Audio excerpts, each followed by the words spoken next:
கர்த்தருடைய பரிசுத்த நாமத்திற்கு ஸ்தோத்திரம் உண்டாவதாக. இந்த அருமையான பரிசுத்த ஓய்வு நாளின் இந்த காலை தொழுகைக்கு உங்களை அன்புடன் கூட அழைக்கிறோம். யாவரும் இந்த தொழுகையின் ஆசீர்வாதத்திற்காக ஆண்டவரை நோக்கி ஜெபம் செய்வோமாக. சகல நன்மைகளுக்கும் ஆசீர்வாதங்களுக்கும் ஊற்றும் வரைவிடமாகவும் காரண கர்த்தராகவும் இருக்கிற எங்கள் அன்பின் பரலோக பிதாவே, இந்த ஆசீர்வதிக்கப்பட்ட நல்ல வேளைக்கு ஆய்வை துதிக்கிறோம் ஆண்டவரே. இந்த நாளில் தகப்பனே, நாங்களும் நோக்கி பார்ப்பதற்கு தேவன் தந்த கிருபைகளுக்காக உமக்கு கொடான கோடி ஸ்தோத்திரங்களையும் துதிகளையும் நாங்கள் செலுத்துகிறோம். நாங்கள் நிற்பதும் நிர்மலமாகாதிருப்பதும் கர்த்தருடைய சுத்த கிருபை தான் ஆண்டவரே. இந்த கிருபையினாலே தான் நாங்கள் நிற்கிறோம் ஆண்டவரே. இந்த கிருபையினாலே தான் நாங்கள் இருக்கிறோம் ஆண்டவரே. ஒவ்வொரு நாளும் தேவனே, உடைய தயவும் இரக்கமும் கிருபையும் இல்லாதபடி நாங்கள் யாதொன்றையும் செய்ய திராணியற்றவர்களாக இருக்கிறோம் சுவாமி. ஆண்டவரே, ஒவ்வொரு நாளும் கர்த்தருடைய கிருபையின் கரத்திலிருந்து எங்களை பாதுகாத்து எங்களை வழிநடத்தி கொண்டு வந்த மேலான தயவுக்காக நன்றியோடு நாங்கள் உம்மை துதிக்கிறோம் ஆண்டவரே. உம்மை ஸ்தோத்திரிக்கிறோம் ஆண்டவரே.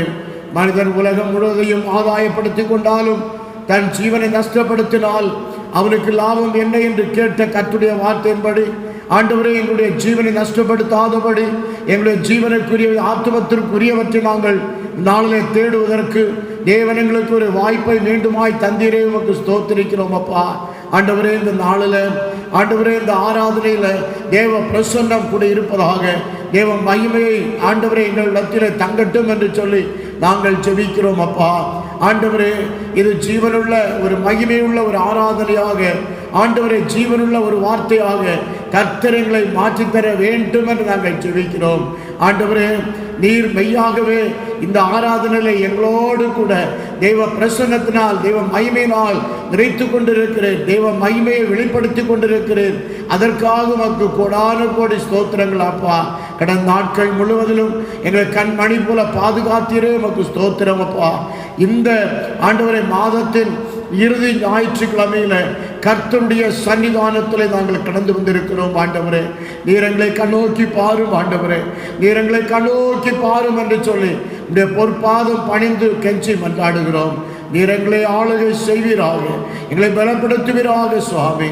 ஆண்டவரே, எத்தனையோ மக்கள் பலவீனத்தோடும் பிரயாசங்களோடும் கஷ்டங்களோடும் ஆண்டவரே வேதனைகளோடும் சஞ்சலங்களோடும் காணப்படுகிறதான இந்த நாட்களில் கர்த்தர் ஆண்டவரே, நீ எங்களுக்கு கொடுத்த நல்ல சுக வாழ்வுக்காக உமக்கு ஸ்தோத்திரம் ஆண்டவரே.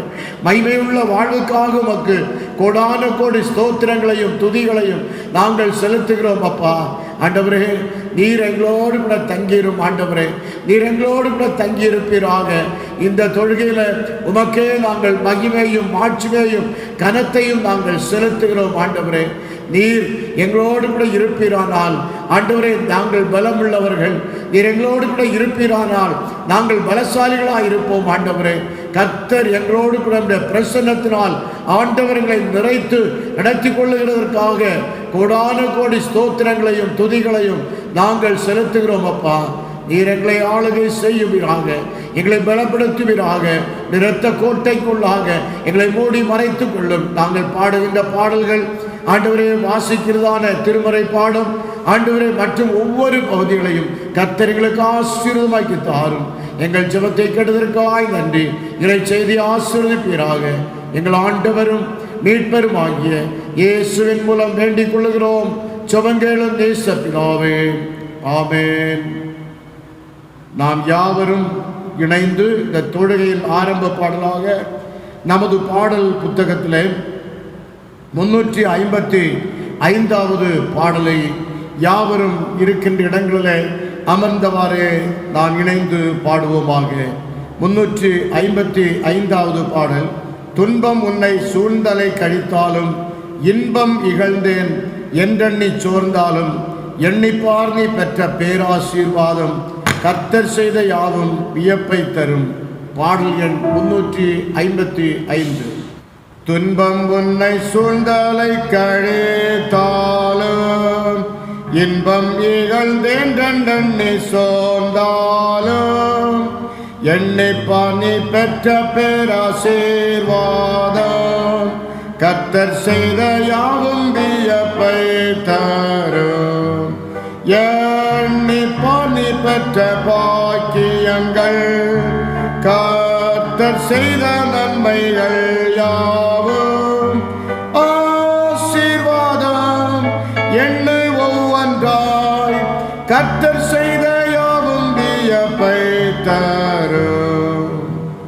கவலை சுமை நீ சுமக்கும் போது, சிலுவை உனக்கு பழுவாகும் போது, எண்ணிப்பார் நீ பெற்ற பேராசீர்வாதம். கர்த்தர் செய்த யாவும் வியப்பை தரும். எண்ணிப்பார் நீ பெற்ற பாக்கியங்கள், கர்த்தர் செய்த நன்மைகள் யாவும் ஆசீர்வாதம். எண்ணு ஒவ்வொன்றாய் கர்த்தர் செய்த யாவும் வியப்பை தரும். நீலம் பொன்னுள்ளோரை நீ பார்க்கும் போது, நீனை கிறிஸ்துவின் ஐஸ்வர்யம் உண்டுனக்கு. பணங்கொள்ளா பேராசீர்வாதத்தை பார், பரலோக பொக்கிஷமும் வீடும் பார். எண்ணி பாதி பெற்ற பாக்கியங்கள், கர்த்தர் செய்த நன்மைகள் யாவும் ஆசீர்வாதம்.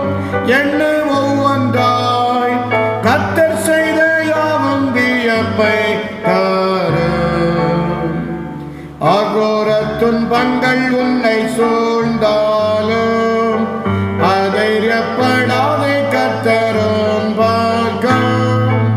அநேகமாய் நீ பெற்ற ஸ்லாக்கியங்கள், தூதர் உன்னை தேற்றுவார் பிரயாணத்தில்.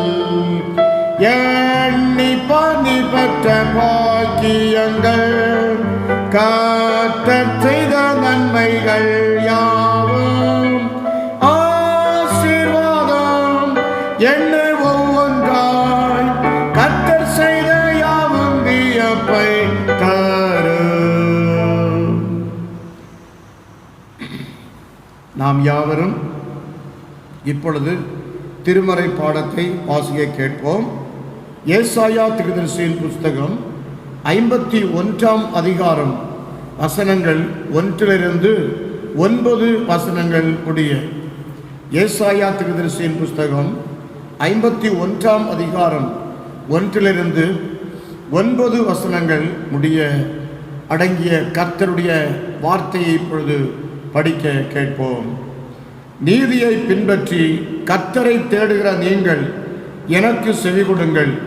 நீங்கள் வெட்டி எடுக்கப்பட்ட கண்மலையையும், நீங்கள் தோண்டி எடுக்கப்பட்ட துறவின் குழியையும் நோக்கி பாருங்கள்.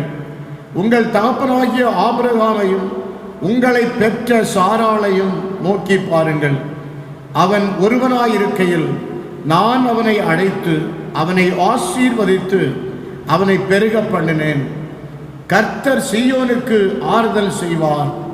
அவர் அதன் பாழான ஸ்தலங்களையெல்லாம் தேறுதலடைய செய்து, அதன் வனாந்திரத்தை ஏதேனைப் போலவும் அதன் அவாந்திர வெளியை கர்த்தரின் தோட்டத்தைப் போலவும் ஆக்குவார். சந்தோஷமும் மகிழ்ச்சியும் துதியும் கீத சத்தமும் அதில் உண்டாயிருக்கும். என் ஜனங்களே, எனக்கு செவிகொடுங்கள். என் ஜாதியாரே, என் வாக்கை கவனியுங்கள். வேதம் என்னிலிருந்து வெளிப்படும். என் பிரமாணத்தை ஜனங்களின் வெளிச்சமாக ஸ்தாபிப்பேன். என் நீதி சமீபமாயிருக்கிறது. என் ரட்சிப்பு வெளிப்படும். என் புயங்கள் ஜனங்களை நியாயம் தீர்க்கும். தீவுகள் எனக்கு காத்திருந்து என் புயத்தின் மேல் நம்பிக்கையாயிருக்கும். உங்கள் கண்களை வானத்துக்கு ஏறிடுங்கள். கீழே இருக்கிற பூமியையும் நோக்கி பாருங்கள். வானம் புகையைப் போல் ஒழிந்து போம். பூமி வஸ்திரத்தை போல் பழசாய்ப்போம். அதன் குடிகளும் அப்படியே ஒழிந்து போவார்கள். என் ரட்சிப்போ என்றென்றைக்கும் இருக்கும். என் நீதி அற்றுப்போவதில்லை. நீதியை அறிந்தவர்களே, என் வேதத்தை இருதயத்தில் பதித்திருக்கிற ஜனங்களே, எனக்கு செவிகொடுங்கள். கர்த்தரின் நிந்தனைக்கு பயப்படாமலும் அவர்கள் தூஷணங்களால் கலங்காமலும் இருங்கள். பொட்டுப்பூச்சி அவர்களை வஸ்திரத்தை போல் அரித்து புழு அவர்களை ஆட்டுமேரை போல் தின்னும். என்னுடைய நீதியோ என்றென்றைக்கும் நிலைக்கும். என் ரட்சிப்பு தலைமுறை தலைமுறை தோறும் இருக்கும். எழும்பு எழும்பு பெலன்கொள், கர்த்தரின் புயமே, முந்தின நாட்களிலும் பூர்வ தலைமுறைகளிலும் எழும்பினபடி எழும்பு. ராகாபை துண்டித்ததும் மனு சர்ப்பத்தை வதைத்ததும் நீதான் அல்லவோ என்றார் என்பதே. படிக்கப்பட வேண்டிய திருமறை பாடங்கள் படித்தாயிற்று. கிறிஸ்துவுக்கு மகிமை உண்டாவதாக. ஆமேன். ஜெபிப்போமாக. யாவரும் இணைந்து இயேசுவானவர் கற்றுத்தந்த ஜெபத்தை நாம் ஏறெடுப்போம். பரமண்டலங்கள் இருக்கிற எங்கள் பிதாவே, உடைய நாமம் பரிசுத்தப்படுவதாக, உடைய ராஜ்யம் வருவதாக, உடைய சித்தம் பரமண்டலத்திலே செய்யப்படுவது போல பூமியிலேயும் செய்யப்படுவதாக. அன்றன்றுள்ள எங்கள் அப்பத்தை எங்களுக்கு இன்று தாரும். எங்களுக்கு விரோதமாய் குற்றம் செய்கிறவர்களுக்கு நாங்கள் மன்னிக்கிறது போல எங்கள் குற்றங்களை எங்களுக்கு மன்னியும். எங்களை சோதனைக்குள் பிரவேசிக்க பண்ணாமல் தீமையினின்று எங்களை ரட்சித்துக் கொள்ளும். ராஜ்யமும் வல்லமையும் மகிமையும் என்னைக்கும் உடையவளே. ஆமேன். தொடர்ந்து கர்த்தருடைய வார்த்தைக்காக இப்பொழுது ஜெபிப்போம். அன்பின் பரலோக பிதாவே, நல்ல வேளைக்காய் நமக்கு கோடான கோடி ஸ்தோத்திரங்களையும் துதிகளையும் நாங்கள் செலுத்துகிறோம். இப்பொழுதும் ஆண்டவரே, நாங்கள் தியானிக்க போகிற வேத வசனங்களை எங்களுக்கு ஆசீர்வதித்து தாரும். நீர் பேசும், நாங்கள் கேட்கிறோம். அடியனுடைய வாயின் வார்த்தைகளும் இருதயத்தின் தியானமும் கர்த்தருடைய சமூகத்திலே பிரியமாயிருப்பதாக. ஆமேன், ஆமேன். கிறிஸ்துவுக்குள் மிகவும் பிரியமானவர்களே, ஆண்டவராகிய இயேசுவின் திருப்பெயராலே உங்கள் அனைவரையும் வாழ்த்தி இந்த செய்திக்கு உங்களை வரவேற்கிறோம். குறிப்பாக இந்த நாளில் நாம் சிந்திக்கும்படியாக தெரிந்து கொள்ளப்பட்ட தலைப்பு, நோக்கி பாருங்கள், நோக்கி பாருங்கள், வாழ்வு பெறுவீர்கள். நோக்கி பாருங்கள், வாழ்வு பெறுவீர்கள் என்ற தலைப்பில் ஆண்டவருடைய அருள் செய்தியை நாம் இன்றைக்கு தியானிக்க இருக்கின்றோம். பிரியமான தேவ பிள்ளைகளே, நோக்கி பாருங்கள் என்று சொல்லும்போது ஒன்றை நாம் கவனித்து கூர்மையாக கூர்ந்து பார்ப்பது என்று சொல்லி நாம் அறிந்திருக்கிறோம். அதை வெறுமையாக நாம் நோக்கி பார்ப்பதில்லை. இந்த இடத்துல ஏசாயா தீர்க்கதரிசியின் புஸ்தகம் 51ஆம் அதிகாரம் 1ஆம் வசனத்தில் வாசிக்கும் போது அதன் கடைசி பகுதியில் நோக்கி பாருங்கள் என்று அங்கு அருமையாக இந்த தீர்க்கதரிசி எழுதுகின்றார். எதை நோக்கி பாருங்கள்? நீதியை பின்பற்றி கர்த்தரை தேடுகிற நீங்கள் எனக்கு செவி கொடுங்கள். நீங்கள் வெட்டி எடுக்கப்பட்ட கண்மலையையும் நீங்கள் தோண்டி எடுக்கப்பட்ட துறவின் குழியையும் நோக்கி பாருங்கள் என்று இங்கு அருமையாக அவர் சுட்டி காட்டுகின்றார். இஸ்ரவேல் ஜனங்களுக்கு அவர் எழுதும் போது, அங்கே தீர்க்கதரிசனம் உரைக்கும் போது, அந்த ஜனங்கள் கர்த்தரை நோக்கி பார்க்கும்படியாக அவர்களுக்கு இந்த வார்த்தையை, தீர்க்கதரிசன வார்த்தைகளை அவர் சொல்லுகின்றார். இந்த இஸ்ரவேல் ஜனங்களை ஆண்டவர் தனக்கு சொந்த ஜனங்களாக தெரிந்து கொண்டார். பரிசுத்த ஜாதியாக அவர்களை தெரிந்து கொண்டார். ஏன்னு சொன்னால் அவர்களுக்கு செழிப்பை தந்தார், மகிழ்ச்சியின் வாழ்வை தந்தார். இன்னும் அவர்களுக்கு தேவையான அனைத்தையும் ஆண்டவர் தந்திருக்கின்றார். மட்டுமல்ல, அவர்கள் பெற்றுக்கொள்ள வேண்டிய அவசியமான காரிய ஆசீர்வாதங்கள் எல்லாற்றையும் அவர் கொடுத்தார் என்று சொல்லி பார்க்கின்றோம். காரணம், அவர் தனக்கென்று தெரிந்தெடுக்கப்பட்ட ஜனம், பரிசுத்த ஜனமாக அவளை நிலைப்படுத்தினபடியினாலே ஆண்டவர் அவர்களுக்கு விசேஷித்த ஒரு வாக்குத்தத்தம் பண்ணினார். அந்த வாக்குத்தத்தத்தை அவர் நிறைவேற்ற அவர்களுக்கு அவர் உதவி செய்யக்கூடியவராக இருந்தார். அந்த வாக்குத்தத்தத்தை நிறைவேற்றுவதற்கு இஸ்ரவேல் ஜனங்கள் அந்த பாலும் தேனும் ஓடுகிற கானான் தேசத்தை சுதந்தரிப்பதற்கு, அந்த மகிழ்ச்சியின் வாழ்வை சுதந்தரிப்பதற்கு அவர்கள் என்ன செய்ய வேண்டுமா? நோக்கி பார்க்க வேண்டும் என்று சொல்லி அவர்களை ஆண்டவர் அழைக்கின்றார். இந்த தீர்க்கன் மூலமாக ஆண்டவர் அழைக்கின்ற ஒரு காரியத்தை நாம் அங்கு கண்டுகொள்ள முடிகின்றது. ஏசாயா 51ஆம் அதிகாரம் 1ஆம் வசனத்தை நாம் பார்க்கும்போது, உங்கள் வரலாற்றை நீங்கள் நோக்கி பாருங்கள். ஆம் பிரியமானவர்களே, நான் சொன்னதைப் போல இஸ்ரவேல் ஜனங்களை ஆண்டவர் பரிசுத்த ஜாதியாக, ஆண்டவரை துதிக்கக்கூடிய ஒரு ஜனமாக ஆண்டவர் அவர்களை தெரிந்தெடுத்திருக்கின்றார். தெரிந்தெடுத்து அவர்களுக்கு வேண்டிய அத்தனை நன்மைகளையும் தந்து அவர்களை ஆசீர்வதித்தார்.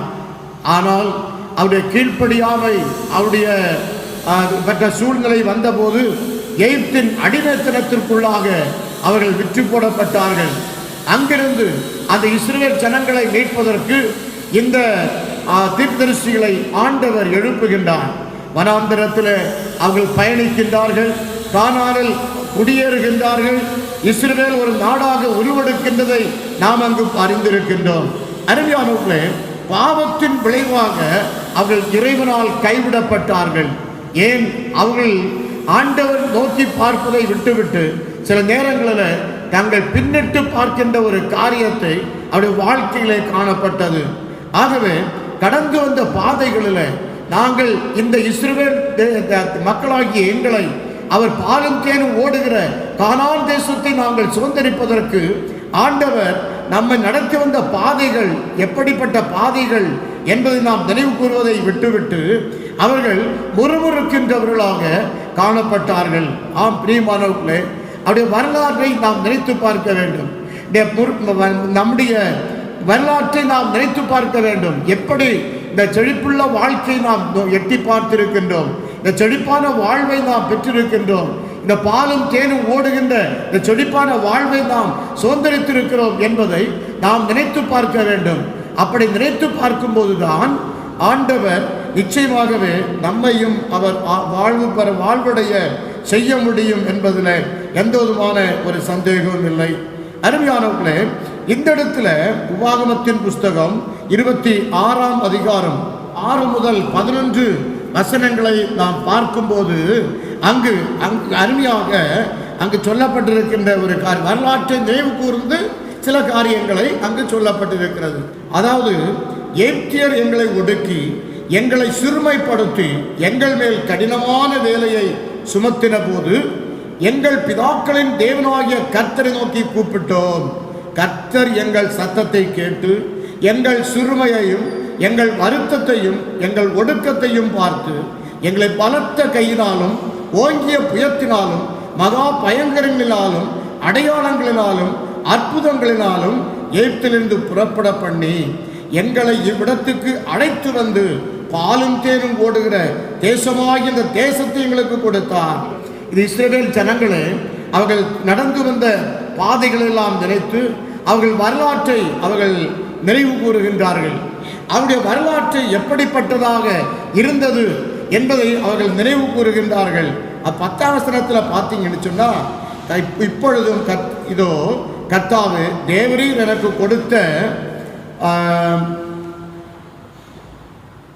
நிலத்தினுடைய கனிகளின் முதற் பலனை கொண்டு வந்தேன் என்று சொல்லி அதை உன் தேவனாகிய கர்த்தருடைய சன்னதியில் வைத்து உன் தேவனாகிய கர்த்தருடைய சன்னதியில் பணிந்து நீயும் லேவியனும் உன்னிடத்தில் இருக்கிற பரதேசியும் உன் தேவனாகிய கர்த்தர் உனக்கும் உன் வீட்டாருக்கும் அனுக்கிரகம் பண்ணின சகல நன்மைகள் நிமித்தம் சந்தோஷப்படுவீர்களாக என்று அங்கு அவர் சொல்லுகின்றார். காரணம், ஆண்டவர் அவர்களுக்கு செழிப்பை கொடுத்தார். எப்படிப்பட்ட செழிப்பு? அங்கு அடிமைத்தனத்திலிருந்து பாலும் தேனும் ஓடுகின்ற அந்த கானான் தேசம் என்று சொல்லக்கூடிய அந்த செழிப்புள்ள தேசத்தை கொடுத்தார்.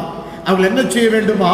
முதற் கனிகளின் முதற் பலனை கொண்டு வந்தேன் என்று சொல்லி அதை தேவனாகிய கர்த்தருடைய சன்னதியிலே கொண்டு வந்து படைக்கின்றார்கள்.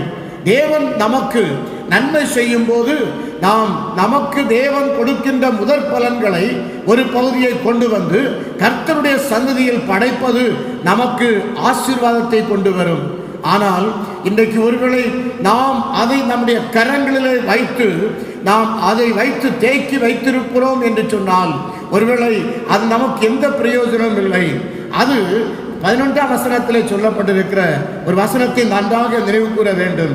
நீயும் லேவியனும் உன்னிடத்தில் இருக்கிற பரதேசியும் உன் தேவனாகிய கர்த்தர் உனக்கும் உன் வீட்டாருக்கும் அனுக்கிரகம் பண்ணின சகல நன்மைகளின் நிமித்தம் சந்தோஷப்படுவீராக என்று சொல்லி அந்த இடத்துல அருமையாக சொல்லப்பட்டிருக்கிறது.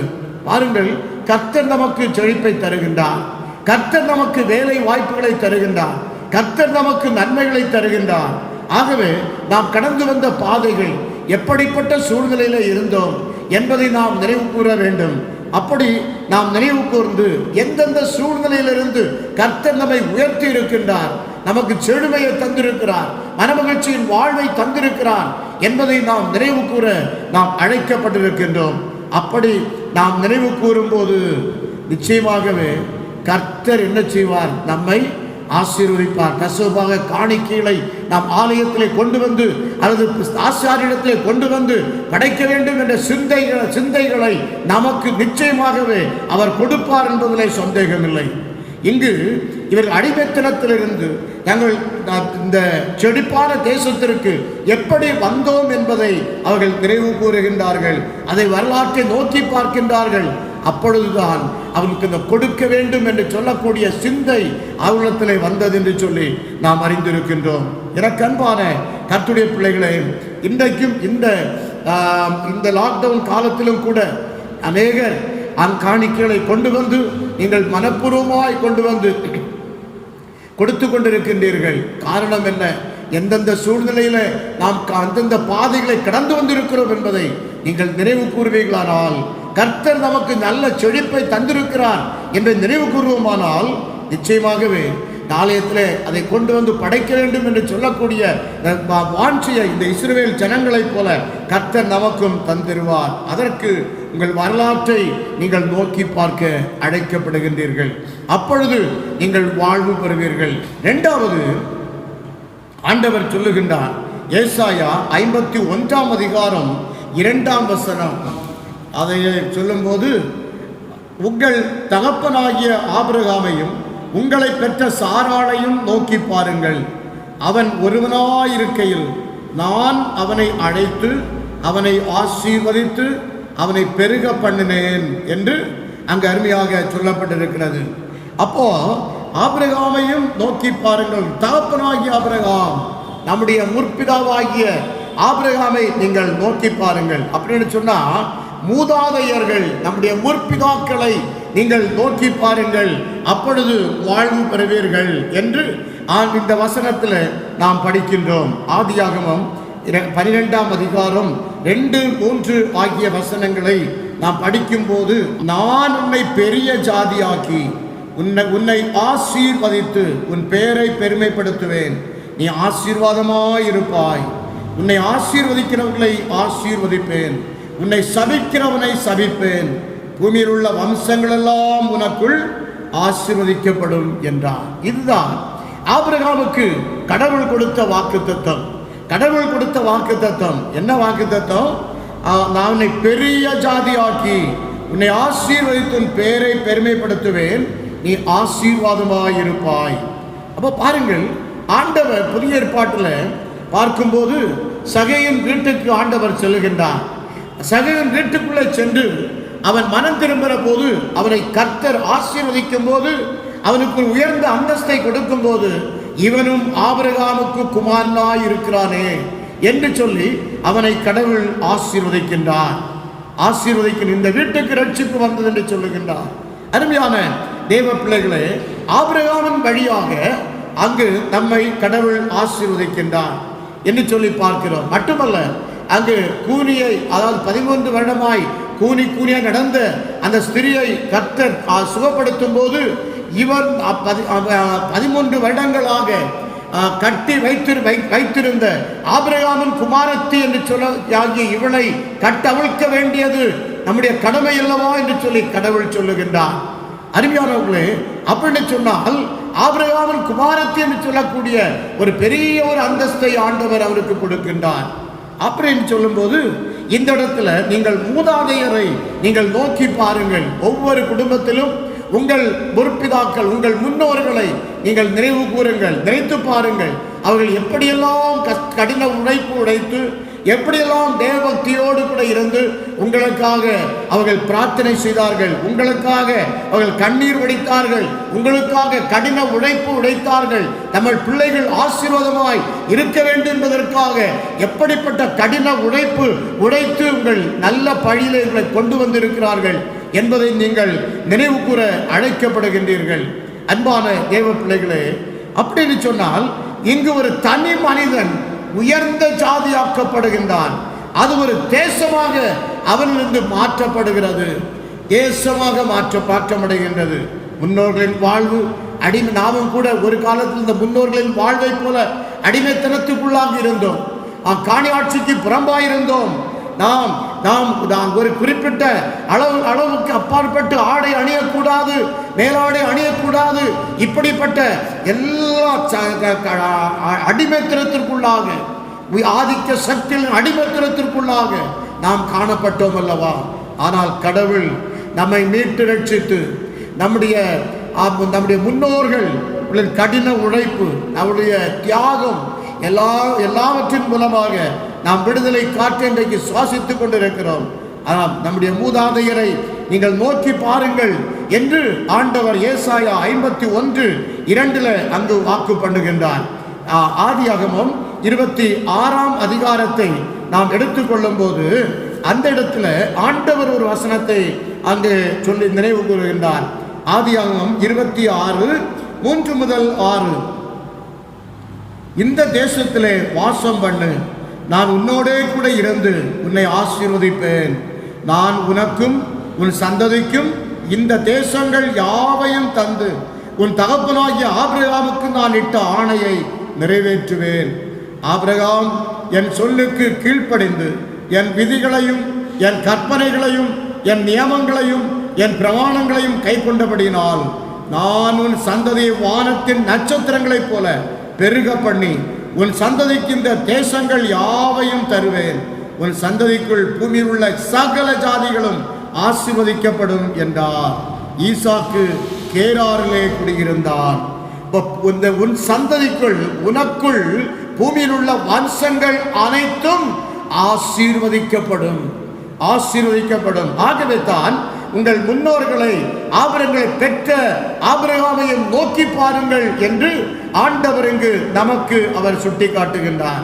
எனக்கு அன்பான தேவ பிள்ளைகளே, யோவான் சுவிசேஷம் 8ஆம் அதிகாரம் இதை நாம் 39ஆம் வசனத்தை நாம் திருப்பிக் கொள்ளும் போது அங்கு நாம் இவ்விதமாய் படிக்கின்றோம். அதற்கு அவர்கள் ஆபிரகாமே எங்கள் பிதா என்றார்கள். இயேசு அவர்களை நோக்கி, நீங்கள் ஆபிரகாமின் பிள்ளைகளாயிருந்தால் ஆபிரகாமின் கிரியைகளை செய்வீர்களே. நீங்கள் ஆபிரகாமின் பிள்ளைகளாயிருந்தால் ஆபிரகாமின் கிரியைகளை செய்வீர்களே. நீ இன்னாருடைய பையனாயிருந்தால் இன்னாருடைய கிரியையும் நீ செய்வாயே. சில நேரங்களில் நான் பார்க்கும்போது உடைய தகப்பன் இவர் நல்ல பெயர் கேட்க வாழ்ந்திருப்பார். ஆனால் மகனோ அவருடைய நல்ல கிரியைகள், அவருடைய நல்ல செயல்பாடுகள் மானிடத்திலே காணப்படாது. சிலர் இவர் இன்னாருடைய மகனான்னு சொல்லி அங்கு ஒருவாறு கேட்பார், ஒருவாறு அவனை கேட்பார்கள். பிரியமானவர்களே, இப்போ பாருங்கள், ஆபிரகாம் எங்கள் பிதா என்று சொல்லுகிறீர்கள். அப்படின்னு சொன்னால் ஆபிரகாமின் கிரியைகள் உங்களிடத்தில் இல்லையே என்று சொல்லி அங்கு ஆண்டவர் அவர்களுக்கு சுட்டி காட்டுகின்றதை நாம் அங்கு பார்க்கின்றோம். ஆபிரகாமின் கிரியைகளை நீங்கள் செய்வீர்களே, உங்களிடத்தில் காணப்படவில்லையே என்று ஆண்டவர் அங்கு சொல்லுகின்றார். பிரியமான கர்த்தருடைய பிள்ளைகளே, உங்கள் மூதாதையரை நோக்கி பாருங்கள். அவருடைய விசுவாசம், அவருடைய பக்தி, அவருடைய ஞானம், இவைகளையெல்லாம் நீங்கள் நோக்கி பாருங்கள். அப்பொழுது நீங்கள் வாழ்வு பெறுவீர்கள் என்று ஆண்டவர் இங்கு அருமையாக நமக்கு சுட்டி காட்டுகின்றார். அருமையானவர்களே, அதே ஏசாயாவின் புஸ்தகம் 51ஆம் அதிகாரம் 4ஆம் வசனத்தை படிக்கும்போது நான் படிக்கின்றேன். என் ஜனங்களே, எனக்கு செவி கொடுங்கள், என் ஜாதியாரே என் வாக்கை கவனியுங்கள்.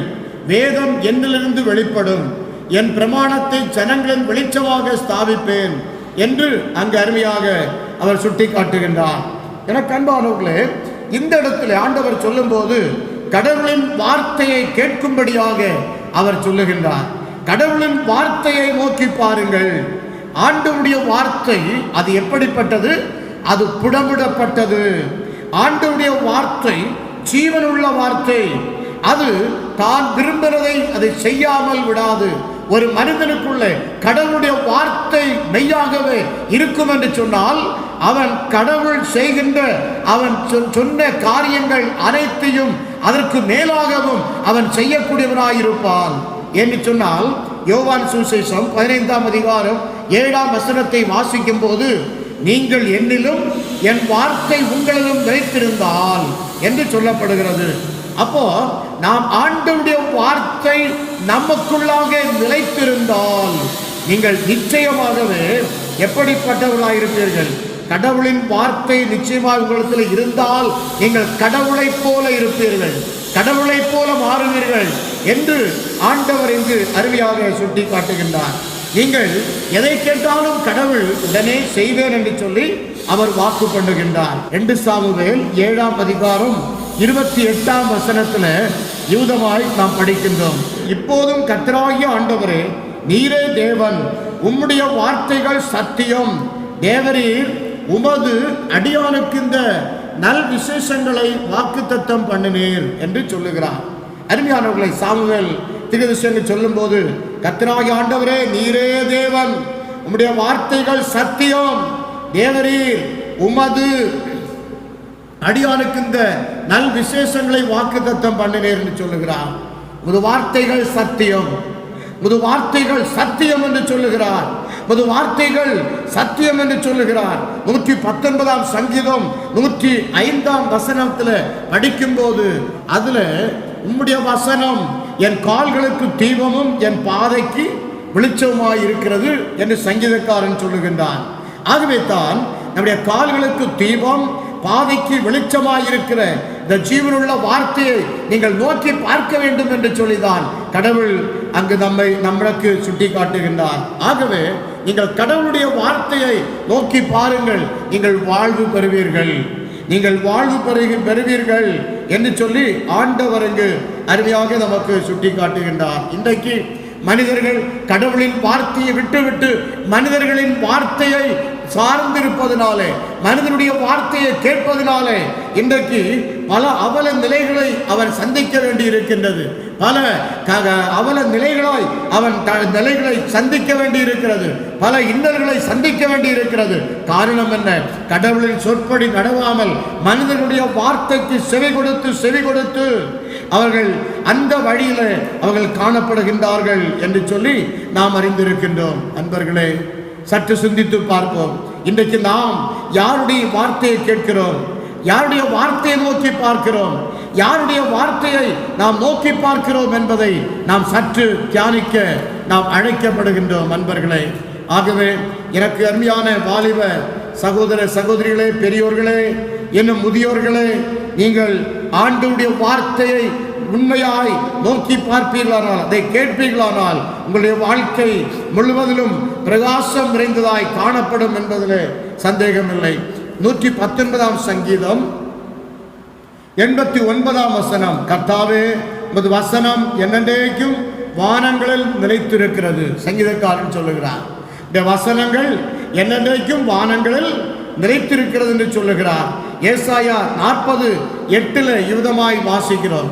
ஏசாயா 40ஆம் அதிகாரம் 8ஆம் வசனம், அதுல அவர் சொல்லும்போது யுதமாய் சொல்லுகிறார், புல் உலர்ந்து பூ உதிரும், நமது தேவனுடைய வசனமோ என்னென்றைக்கும் நிற்கும் என்பதையே சொல் என்று உரைத்தது. அப்ப புல் உலர்ந்து பூ உதிரும், நம்முடைய தேவனுடைய வசனமோ என்றென்றைக்கும் நிற்கும். பாருங்கள் அருமையானவர்களே, ஆகவே இந்த வார்த்தையை நீங்கள் நோக்கி பாருங்கள், நீங்கள் வாழ்வு பெறுவீர்கள் என்று அங்கு அருமையாக அவர் சுட்டி காட்டுகிறார். ஏசாயா 55ஆம் அதிகாரம் 11ஆம் வசனம் யுதமாய் நமக்கு சுட்டி காட்டுகின்றது. அப்படியே என் வாயிலிருந்து புறப்படும் வசனமும் இருக்கும், அது வெறுமையாய் என்னிடத்திற்கு திரும்பாமல் அது நான் விரும்புகிறதை செய்து நான் அதை அனுப்பின காரியமாகும்படி வாக்கியம் என்று சொல்லப்படுகிறது. இப்போ பாருங்க, அதுக்கு மேல வசனத்துல மாரியும் உறைந்த மழையும் வானத்திலிருந்து இறங்கி அவிடத்திற்கு திரும்பாமல் பூமியை நனைத்து அதில் முளை கிளம்பி விளையும்படி செய்து விதைக்கிறவனுக்கு விதையையும் புசிக்கிறவனுக்கு ஆகாரத்தையும் கொடுக்கிறது எப்படியோ அப்படியே என் வாயிலிருந்து புறப்படும் வசனமும் இருக்கும். அது வெறுமையாய் இடத்திற்கு திரும்பாமல் அது நான் விரும்புகிறதை செய்து நான் அதை அனுப்பின காரியமாகும்படி வாய்க்கும். ஆகவே தான் அன்பானவர்களே, ஆண்டவருடைய வார்த்தையை நீங்கள் நோக்கி பாருங்கள், அதை நோக்கி பாருங்கள், நீங்கள் வாழ்வு பெறுவீர்கள் என்று ஆண்டவருடைய வார்த்தை நமக்கு இங்கு தெள்ள தெளிவாக அதை சுட்டி காட்டுகிறதை நாம் பார்க்கின்றோம். கடைசியாக ஏசாயா 51 அதிகாரம் 6 வசனத்தை படிக்கின்றேன். உங்கள் கண்களை வானத்துக்கு ஏறிடுங்கள், கீழே இருக்கிற பூமியையும் நோக்கி பாருங்கள். வானம் புகை போல் ஒழிந்து போம், பூமி வஸ்திரத்தை போல் பழசாய்ப்போம், அதன் குடிகளும் அப்படியே ஒழிந்து போவார்கள். என் ரட்சிப்போ என்னென்றைக்கும் இருக்கும், என் நீதி அற்று போவதில்லை. இந்த வசனத்தில் அவர் சொல்லும்போது வானத்தையும் பூமியையும் நோக்கி பாருங்கள். இன் ஷார்ட், சுருக்கமாக சொல்ல போனால் நீங்கள் படைப்புகளை நோக்கி பாருங்கள், கடவுள் படைத்த படைப்புகளை நோக்கி பாருங்கள். ஏன் ஆண்டவர் இந்த வசனத்தை இங்கு சொல்லுகின்றார்? ஏன் ஆண்டவர் என்னை நோக்கி பாருங்கள், என் வார்த்தையை நோக்கி பாருங்கள், அப்படியெல்லாம் சொன்ன ஆண்டவர் இப்பொழுது படைப்புகளை நோக்கி பார்க்க சொல்லுகின்றார்? காரணம் என்னவென்று சொன்னால், அங்கு சங்கீதக்காரன் அதற்கு பதிலை அருமையாக சொல்லுகின்றார். 19ஆம் சங்கீதம் 1ஆம் வசனம், கிரியேஷன் ரிவீல்ஸ் காட். அதாவது படைப்பு கடவுளை வெளிப்படுத்துகின்றதா, படைப்பு கடவுளை வெளிப்படுத்துகின்றது என்பதை அங்கு சங்கீதக்காரன் அருமையாக நமக்கு சுட்டி காட்டுகின்றான். வேண்டும் என்று சொன்னால் அந்த 19ஆம் சங்கீதத்தில் நான் உங்களுக்காக முதல் வசனத்தை படிக்கின்றேன். 19ஆம் சங்கீதம் 1ஆம் வசனம், வானங்கள் தேவனுடைய மகிமையை வெளிப்படுத்துகிறது, ஆகாய விரிவு அவருடைய கரங்களின் கிரியையை அறிவிக்கிறது என்று சொல்லி அங்கு அருமையாக சொல்லுகின்றார். ஆகவே நீங்கள் இந்த படைப்புகளை நோக்கி பாருங்கள், அது கடவுளின் மகிமையை வெளிப்படுத்துகிறது, அது கடவுளை வெளிப்படுத்துகின்றது. காரணம், அவைகளை படைத்தவர் கடவுள், அவைகளை படைத்தவர் கடவுள். அதே போலத்தான் 8ஆம் சங்கீதத்தில் அருமையாக இந்த சங்கீதக்காரன் மீண்டும் சொல்லுகின்றான். இன்னும் சற்று அதிகமாக இந்த சங்கீதக்காரன் சொல்லுகின்றான்.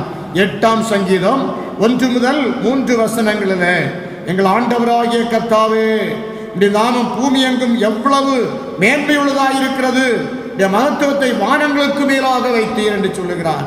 அருமையானவர்களே, ஒரு விரல்களின் கிரியையாகிய வானங்களையும் நீர் ஸ்தாபித்த சந்திரனையும் நட்சத்திரங்களையும் நாம் நோக்கி பார்க்கும்போது மனுஷனை நினைக்கிறதற்கும் மனுஷனை குமாரனை விசாரிக்கிறதற்கும் அவர் எம்மாத்திரம். அப்போ இதெல்லாம் அப்போ பாருங்கள் என்ன சொல்லுகிறாரு, வானங்களையும் நீர் ஸ்தாபித்த சந்திரனையும் நட்சத்திரங்களையும் நோக்கி பார்க்கும்போது நீர் மனுஷனையும் அவனை நினைப்பதற்கு எம்மாத்திரம் என்று அங்கு சங்கீதக்காரன் ஆண்டவரிடத்திலே முறையிடுகின்றான். எனக்கு அன்பான தெய்வ பிள்ளைகளே, படைப்புகள் தலைமுறை தலைமுறையில் நீடித்து இருக்கின்றது அல்லவா? அந்த படைப்புகள், அந்த மலர்கள், அவர் படைத்த வானம், எவ்வளவு அழகான வானம், எவ்வளவு அழகான சூரியன், எவ்வளவு அழகான சந்திரன், எவ்வளவு அழகான நட்சத்திரங்கள், இதையெல்லாம் கடவுள் படைத்திருக்கின்றாரே. ஒவ்வொன்றும் அது கடவுளுடைய மகிமை வெளிப்படுத்துகின்றது. கடவுளையும் கடவுளுடைய மகிமையையும் அது வெளிப்படுத்துகிறதாக அது காணப்படுகிறதை பார்க்கிறோம். அதை யாராலும் அழித்துவிட முடியாது, அதை யாராலும் அழித்துவிட முடியாது என்று சொல்லி நாம் அறிந்திருக்கின்றோம். அருமையான கர்த்தருடைய பிள்ளைகளே, இன்றைக்கு கடவுளின் நிறைவான மீட்பை பெற நமது கடவுளை நோக்கி பார்க்க நாம் அழைக்கப்படுகின்றோம். சங்கீதம் 34:5 அவர்கள் அவரை நோக்கி பார்த்து பிரகாசம் அடைந்தார்கள், அவர்கள் முகங்கள் வெட்கப்படவில்லை என்று சங்கீதக்காரன் சொல்லுகின்றார். அவரை நோக்கி பாருங்கள், வாழ்வு பெறுவீர்கள். அவரை நோக்கி பார்த்து பிரகாசம் அடைந்தார்கள், அவர்கள் முகங்கள் வெட்கப்படவில்லை. பிரியமான தேவ பிள்ளைகளே, இன்றைக்கும் ஆண்டவரை நோக்கி பார்க்கிற என் அன்பு சகோதர சகோதரிகளே, நீங்கள் ஒருபோதும் வெட்கப்பட்டு போக மாட்டீர்கள், ஒருபோதும் வெட்கப்பட்டு போக மாட்டீர்கள். நமது வாழ்வில் நம்ம வளங்களை தந்திருக்கிறார், வளர்ச்சியை தந்திருக்கிறார், ஆசீர்வாதத்தை தந்திருக்கிறார், நன்மைகளை ஆண்டவர் தந்திருக்கிறார். இதையெல்லாம் நாம் நினைத்து பார்க்க வேண்டும். ஒருவர் மறந்து விடுவதற்கு அல்ல, நாம் ஆண்டதெல்லாம் சிந்தித்து நோக்கி பார்க்கும்போது நீங்கள் வாழ்வு பெறுவீர்கள், நீங்கள் வாழ்வு பெறுவீர்கள் என்று சொல்லி ஆண்டவருடைய வார்த்தை நமக்கு தெள்ள தெளிவாக சொல்லுகின்றது. முதலாவது ஆண்டவர் தான் ஏசாயா 51ஆம் அதிகாரத்தில் என்ன சொல்லுகிறார்? உங்கள் வரலாற்றை நோக்கி பாருங்கள், உங்கள் வரலாற்றை நோக்கி பாருங்கள், உங்கள் மூதாதையரை நோக்கி பாருங்கள், கடவுளின் வார்த்தைகளை நோக்கி பாருங்கள், நான்காவதாக படைப்புகளை நோக்கி பாருங்கள், அப்பொழுது நீங்கள் வாழ்வடைவீர்கள் என்று கடவுள் இங்கு சுட்டி காட்டுகின்றார். நாமும் அதற்கு ஆயத்தமாய் இருக்கிறோமா? அப்படி நாம் நோக்கி பார்க்கிறவர்களாய் இருக்கிறோமா? நாமும் வாழ்வடைவோம். நிறைவான ஆசீர்வாதங்களை, பாலும் தேனும் ஓடுகிற செழிப்பான வாழ்வை கர்த்தர் நமக்கு தந்திருக்கிறார். ஆம், ஆண்டவர் சொல்வதைப் போல அவரை நோக்கி பார்க்க, இவளை நோக்கி பார்க்க நாம் ஆயத்தமா? கர்த்தர் தாமே நம் ஒவ்வொருவரையும் ஆசீர்வதிப்பாராக. ஆமென். கிறிஸ்துவுக்குள் பிரியமானவர்களே, அறிவிக்க வேண்டிய அறிவிப்புகள். நீங்கள் எந்த இடத்துல எந்த நிலைமையில் இருப்பீர்கள் என்று சொல்லி எங்களுக்கு தெரியாது. ஆனாலும் உங்களுக்காக அனுதினமும் ஒவ்வொரு விசுவாச குடும்பங்களுக்காகவும் நாங்கள் குடும்பமாக ஜெபித்து கொண்டிருக்கிறோம். ஒரு நாளும் உங்களுக்காக ஜெபிக்காமல் இல்லை. ஆகவே நீங்கள் எந்த நிலைமையாக இருந்தாலும் தொலைபேசி மூலமாக சபை போதகருக்கு தொடர்பு கொண்டு நீங்கள் ஜெபிப்பதற்கு நீங்கள் சொல்வீர்களானால் உங்கள் நிலைமைகளை நாங்கள் ஆண்டவரிடத்தில் சொல்லி நாங்களும் ஆண்டவரிடத்தில் முறையிட்டு ஜெபிப்பதற்கு அது ஏதுவாக இருக்கும். ஆகவே உங்கள் விண்ணப்பங்களை தெரியப்படுத்த மறவாதீர்கள். கர்த்தர் உங்களை ஆசீர்வதிப்பாராக.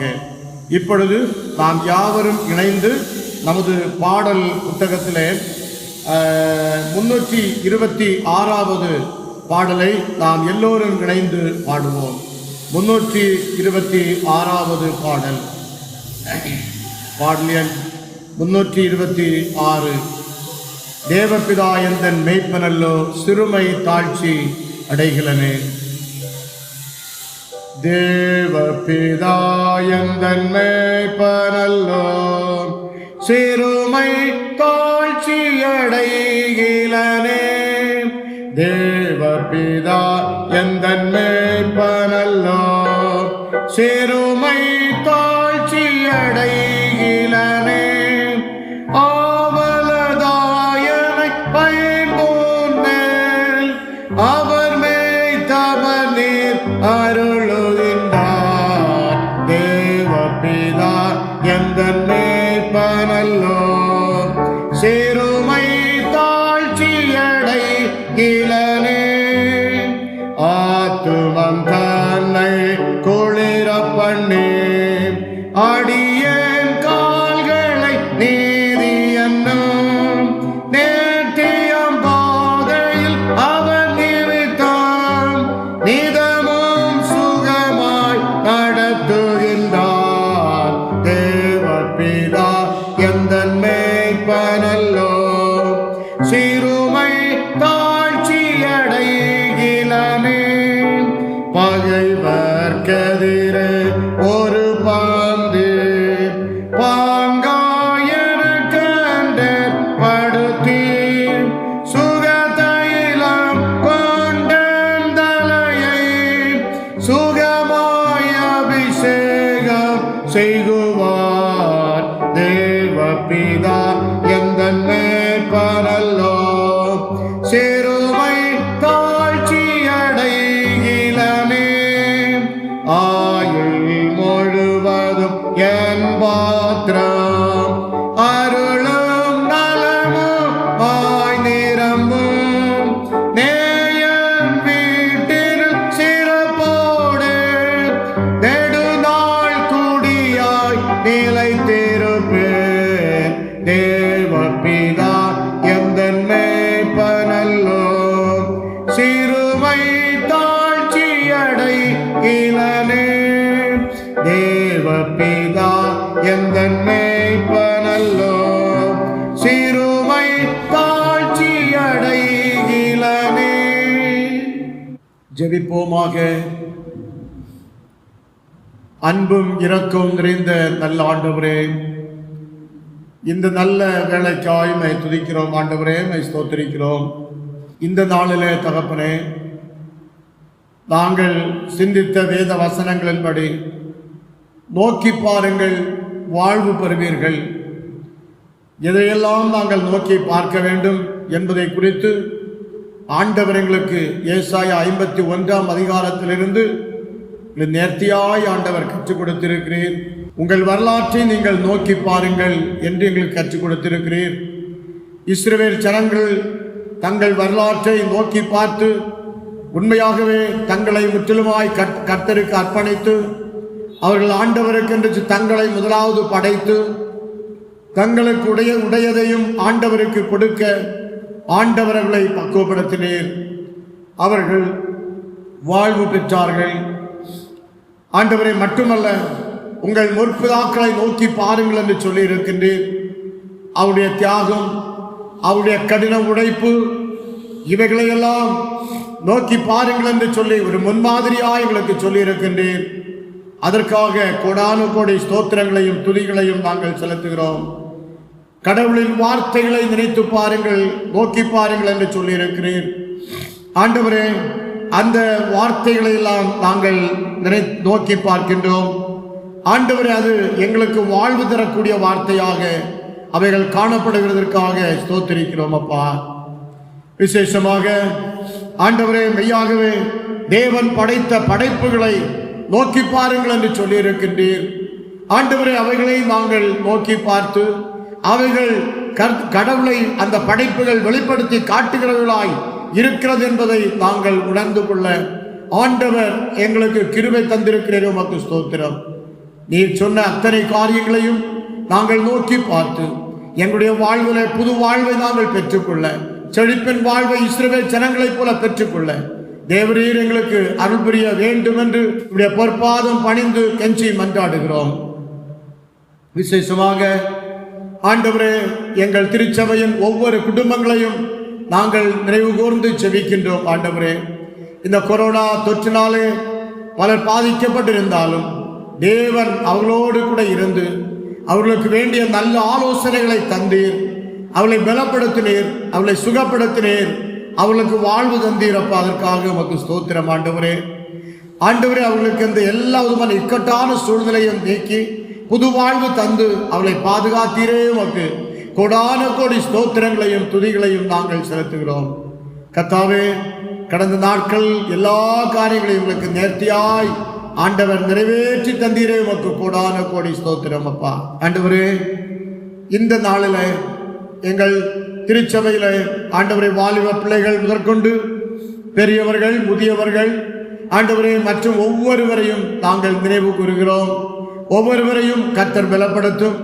ஆண்டவரே, தங்களுக்கு ஆண்டவரே வேலை வாய்ப்புகளை இல்லாதபடி மக்கள் காணப்பட்டாலும் நல்ல வேலை வாய்ப்புகளை உருவாக்கித்தாரும். பலர் இந்த கொரோனாவாலே வேலை இழந்திருக்கிறார்கள். சுவாமி, இந்த வேலை இழப்புகளை நீர் நீக்கிப்படுவீராக. அந்த வேலை இழப்புகளை நீக்கி ஆண்டவரே அவர்களுக்கு இஸ்ரவேல் ஜனங்களுக்கு செழிப்பான ஒரு வாழ்வை தந்ததை போல ஆண்டவரே அவர்களுக்கு மீண்டும் அவருடைய வாழ்வை நீர் கட்டி எழுப்புவீராக. வாழ்வில் ஒரு புது உற்சாகம் உண்டாகட்டும், புது மன அமைதி உண்டாகட்டும், சந்தோஷம் உண்டாகட்டும், நற்சீர் உண்டாகட்டும் என்று சொல்லி நாங்கள் ஜெபிக்கின்றோம். நீர் அவர்களுக்கு எந்த விதமான தீங்கு அணுகாதபடி கர்த்தர் அவர்களை பாதுகாத்தருளும். சுவாமி, கர்த்தாவே, கையின் பிரயாசங்களை நீர் ஆசீர்வதித்து தாரும். கையின் பிரயாசங்களில் நிறைவான நன்மைகள் அவருடைய வாழ்க்கையிலே பெருகட்டும் என்று சொல்லி நாங்கள் ஜெபிக்கின்றோம் அப்பா. ஆண்டவரே, உமக்கு ஸ்தோத்திரம். ஆண்டவரே, கோடான கோடி நன்றி அப்பா. ஆண்டவரே, இந்த திருச்சபையின் ஊழியங்களுக்கு விரோதமாய் எழும்புகிற பொல்லாத சத்துருவின் போராட்டங்களை இயேசுவின் நாமத்தினாலே சுட்டரிக்கிறோம். ஆண்டவரே, இந்த பொருளாதார சத்துருவின் ஆண்டவரே போராட்டங்கள் சாத்தானின் தலையை நசுக்குகிறோம். ஆண்டவரே, நீரே ஒவ்வொருவரையும் ஆண்டவர் பலப்படுத்தி ஆண்டவரே அவருடைய உள்ளத்திலே மெய்யாகவே ஒரு புது சந்தோஷத்தை தந்து தேவன் அவருடைய வாழ்க்கையிலே புது மறுமலர்ச்சியை தந்து ஆண்டவர் தாமே அவர்களை பலப்படுத்த வேண்டும் என்று நாங்கள் செபிக்கின்றோம் அப்பா. ஆண்டவரே, விசேஷமாக ஆண்டவரே திருச்சபையின் ஆண்டவரை எல்லா பிள்ளைகளுக்காக செபிக்கிறோம். திருமணத்திற்காக காத்திருக்கிற பிள்ளைகளுக்கு நல்ல திருமண பாக்கியத்தை கர்த்தர் ஏற்படுத்தி தாரும். பிரசவத்திற்காக காத்திருக்கிற பிள்ளைகளுக்கு சுகப்பிரசவத்தை தாரும். ஆண்டவரே, இன்னும் யார் யார் எப்பேற்பட்ட கஷ்டங்களோடு கூட இருக்கின்றார்களோ நீர் எல்லாவற்றையும் காண்கிறீர் தகப்பனே. எல்லா கஷ்டங்கள், துன்பங்கள், பாரங்கள் எல்லாவற்றையும் கர்த்தர் நீக்கி போட வேண்டும் என்று நாங்கள் செபிக்கின்றோம் அப்பா. ஆண்டவரே, எங்களிடத்திலே பல குற்றங்கள், குறைவுகள் இருந்தாலும் எல்லாவற்றையும் எங்களுக்கு தயவாய் மன்னித்து எங்கள் ஜெபம் கேட்கப்படுவதற்கு எங்களை ஆண்டவரே நீர் எங்களை ஆண்டவரே இந்த பாவங்கள் எல்லாவற்றையும் எங்களை விட்டு மாற்றுவதற்காக உமக்கு கோடான கோடி ஸ்தோத்திரங்களையும் துதிகளையும் நாங்கள் செலுத்துகிறோம் அப்பா. ஆண்டவரே தொடர்ந்து துரிதமாய் ஆண்டவர் இந்த கொரோனா வைரஸ் ஆண்டவரே அந்த உலகம் முழுவதிலும் விட்டு ஆண்டவரை செயலற்று போக ஆண்டவரே நீர் அருள் புரிய வேண்டும் என்று நாங்கள் ஜெபிக்கின்றோம். ஆண்டவரே தொடர்ந்து ஆலயங்களை திறந்து தேவாதி தேவனை நாங்கள் வழிபடுவதற்கு நீர் ஒரு வழிவாசலை திறந்திட வேண்டும் என்று நாங்கள் ஜெபிக்கிறோம். எங்கள் தந்தை பேராயிருக்காக, பிரதம பேராயிருக்காக, சென்னை பேராயிருக்காக, இணை பேராயர்கள் ஒவ்வொரு டயசிஸ்களுக்காகவும் ஜெபிக்கிறோம். கர்த்தர் ஒவ்வொன்றையும் ஒவ்வொரு ஊழியங்களையும் ஆசீர்வதிப்பீராக. ஐஎம்எம் ஊழியங்களை ஆசீர்வதிப்பீராக.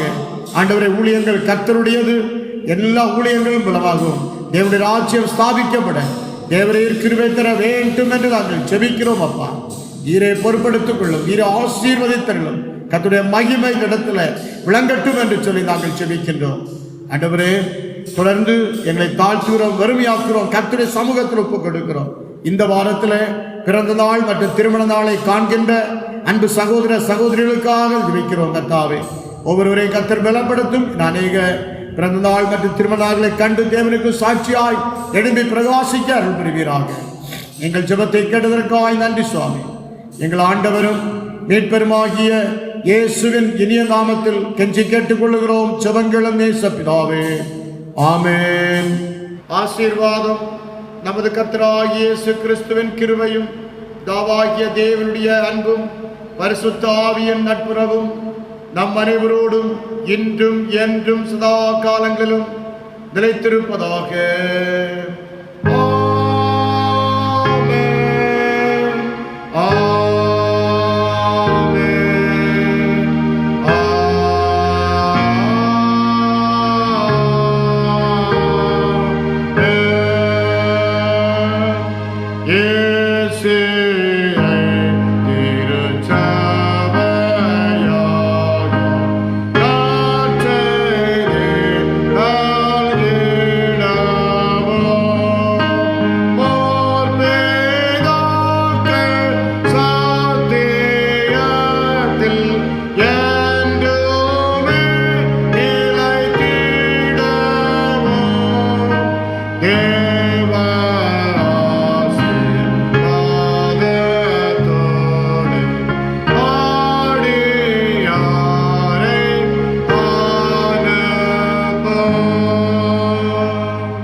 கர்த்தரை ஸ்தோத்திரி, என் முழு உள்ளமே அவருடைய பரிசுத்த நாமத்தை ஸ்தோத்திரி. என் ஆத்துமாவே கர்த்தரை ஸ்தோத்திரி, அவர் செய்த சகல உபகாரங்களையும் மறவாதே. ஆமென்.